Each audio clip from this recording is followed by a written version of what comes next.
Atari wasn't just a video game company, it was video games. It defined the arcade era, brought gaming into people's homes and helped shape an entire industry from nothing. And then, it nearly destroyed that same industry in less than a decade. This is a story of Atari, the rise, the chaos, the collapse, and the cartridge buried in the desert.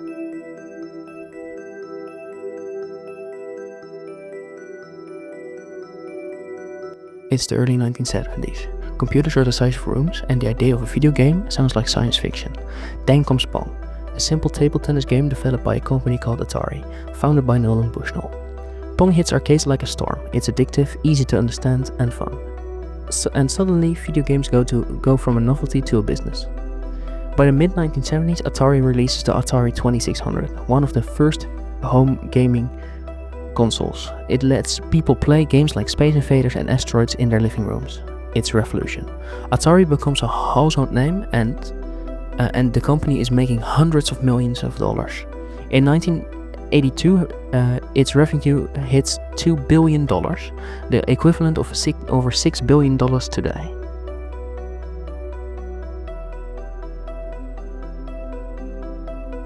But with rapid success comes chaos.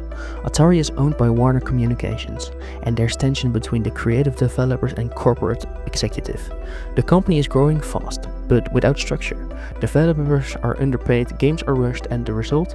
Quality control starts slipping. Anyone could make an Atari game, and many did. Soon the market was flooded with low-effort, cheaply made games. People were buying cartridges and getting burned, sometimes literally, but mostly financially.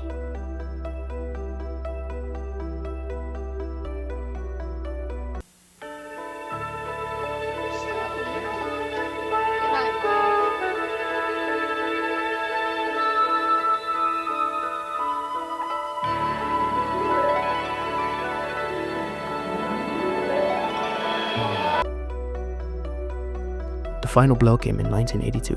Atari struck a massive deal to make a game based on E.T., the extraterrestrial, the hit Spielberg film. But here's the problem. They gave the developer 5 weeks to build it. The game was released in time for Christmas, but it was also unplayable garbage. Kids hated it, parents returned it, millions of unsold cartridges were buried in a Mexico landfill. Yes, literally buried. E.T. didn't just flop. It symbolized everything wrong with Atari: corporate greed, rushed products, and complete disconnect from gamers.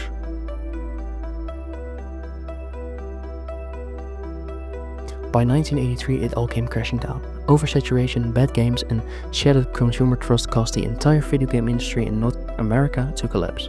Atari's revenue dropped by over 90%. The company lost hundreds of millions, and Warner stock tanked.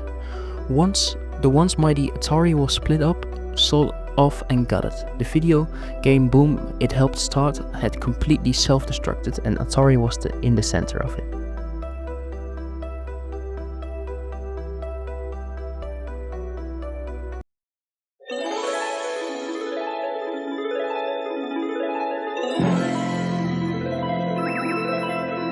Will it be you?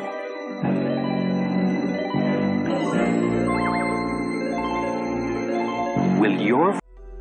After the crash, the video game market lay dormant, until Nintendo revived it with the NES in 1985. But Atari never recovered. It limped along under different owners for decades, trying handheld computers, reboots, mobile apps, but nothing struck.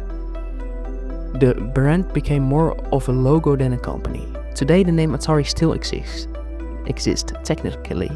It sells merch, makes casino apps, and even announced a crypto-powered Atari hotel that hasn't materialized. It also relaunched the Atari 2600 and the Atari 7800 to try to make a little success of their old video games. But make no mistake, the original Atari, the company that started it all, died in 1983 with that crash.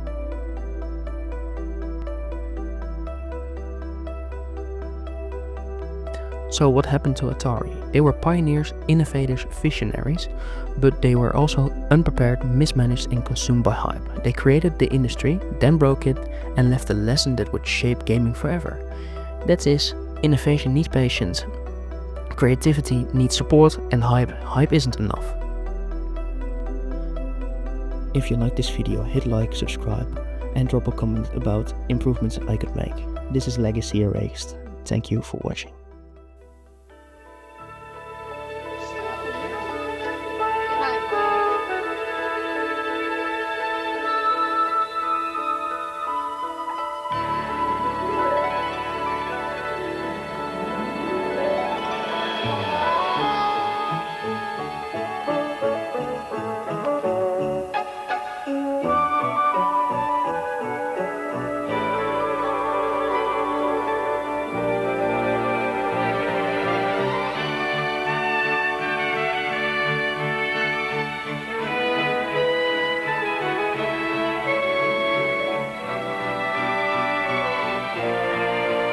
Only from Atari, made especially for systems from Atari. The video game that lets you help E.T. get home. Just in time for Christmas. Happy holidays from Atari.